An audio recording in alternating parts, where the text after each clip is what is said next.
अगर मैं अपनी आंखें बंद करके यहां बैठूं और कोई इस हॉल में आए तो मैं बता दूंगा कि किस तरह का व्यक्ति आया है। आप देखेंगे कि जब आप इस तरह बैठते हैं तो आपका दिमाग बेहतर काम करेगा, सच में।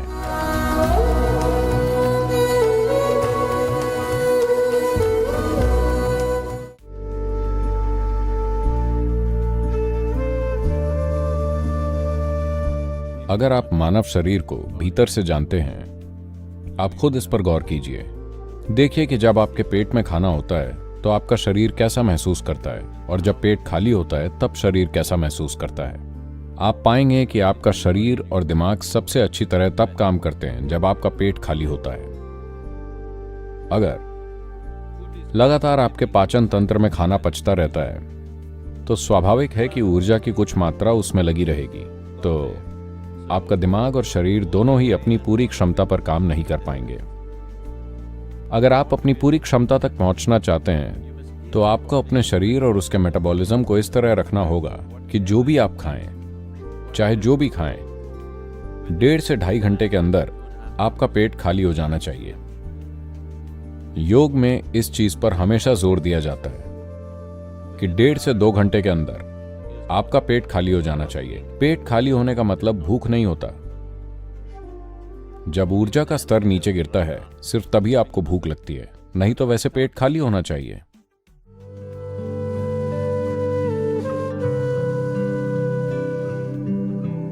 इस कोने में पत्थरों से बना एक मंडप है, एक पवेलियन, जहां हमने आपके लिए एक आदर्श ऑफिस सेट कर रखा है।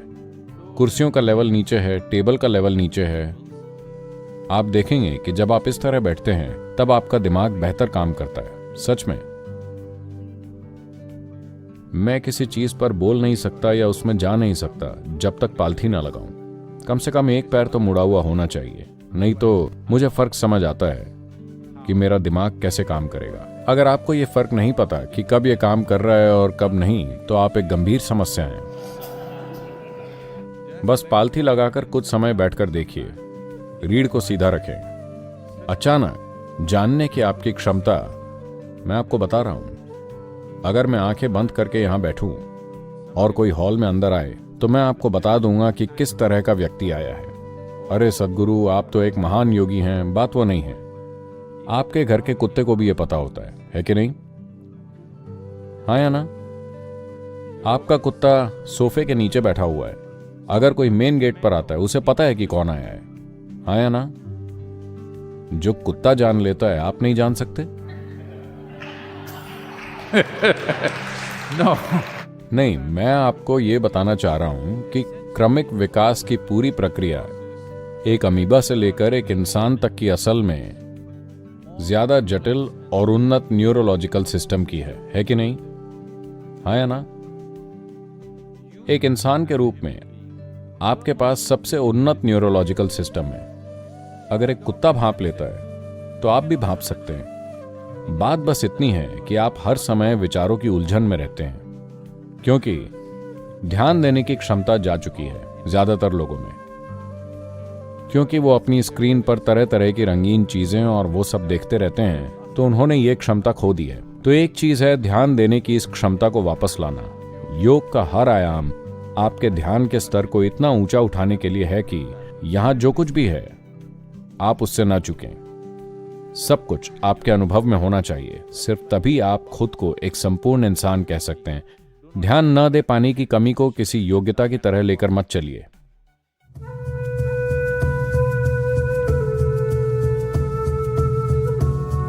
Anything yields to you only to the extent you pay attention to it. कोई भी चीज आपको उतनी ही परिणाम देती है जितना आप उस पर ध्यान देते हैं। इस संदर्भ में सांस एक बेहतरीन साधन है ध्यान देने के अभ्यास के लिए। ध्यान किसी विशेष उद्देश्य के लिए नहीं, बस यूं ही ध्यान देने की क्षमता। चाहे आप एक कलाकार हों, वैज्ञानिक हों, अध्यात्म की ओर मुड़े हों, बिजनेसमैन हों, या बस आप जीवन जी रहे हों, आपके परिवार की बात हो, आपका प्रेम, आपकी खुशी, ये सब आपको परिणाम केवल तभी देते हैं जब आप उन पर पर्याप्त ध्यान देते हैं। Human attention can open just about any door in the universe.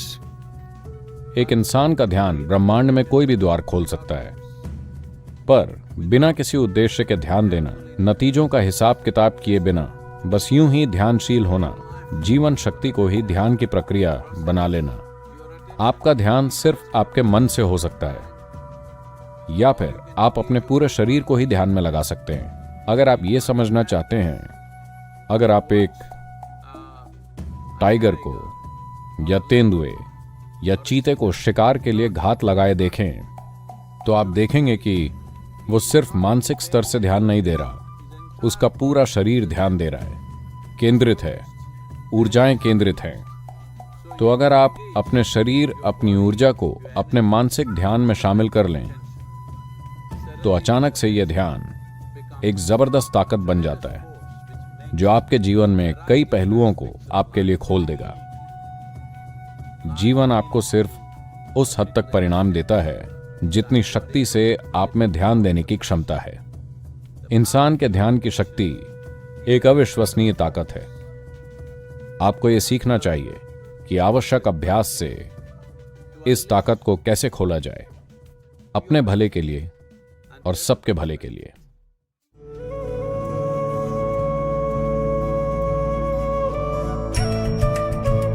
आप सभी मेरे इस अद्भुत बर्तन पर ध्यान दीजिए, प्लीज ध्यान दीजिए, प्लीज अभी इसे करिए। आपका ध्यान इस बर्तन से हटना नहीं चाहिए, बस ध्यान दीजिए। कितना सुंदर बर्तन है, प्लीज। तो अब मेरे बोलते बोलते देखिए, आप बर्तन के साथ नहीं रह पा रहे हैं। एक पल और फिर ओके, ऐसे नहीं। मान लीजिए आपको इस बर्तन से प्यार हो गया। अब अगर मैं इसे छुपाऊं तो आप इसे देखना चाहेंगे। बर्तन चाहे कहीं चला जाए, आपके मन में वो छाया ही रहेगा। अब आपका मन इस तरह है क्योंकि आप भावनाओं से इससे जुड़ गए हैं। आपको बर्तन से प्यार हो गया और अब आपका मन लगातार इसमें लगा रहता है। तो इसी को भक्ति कहते हैं। यह ध्यान देने का एक शक्तिशाली तरीका है, ध्यान देने का एक सहज और आनंद भरा तरीका। अगर आप किसी चीज पर फोकस करने की कोशिश करें तो आपको सरदर्द हो जाएगा, पर अगर आप किसी चीज से प्यार करने लगें तो आपका उस पर 100% फोकस तो रहेगा ही और आपको सरदर्द नहीं होगा, आप परमानंद में रहेंगे।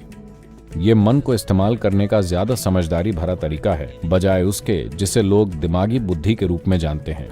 A devotee has a completely different perspective of life. एक भक्त के जीवन की एक अलग ही समझ होती है। ये बुद्धिमत्ता का एक अलग आयाम है, जहां वो उन चीजों तक पहुंच सकता है जिसकी दूसरे कल्पना भी नहीं कर सकते, सहजता से, खुशी से, क्योंकि वो भावनाओं से शामिल है। उसका ध्यान बिल्कुल पूर्ण है। और आप जिस पर भी ध्यान देते हैं, अगर आपका ध्यान पूर्ण है तो जीवन का वो आयाम निश्चित ही खुलेगा, वो परिणाम जरूर देगा, दूसरा रास्ता नहीं है।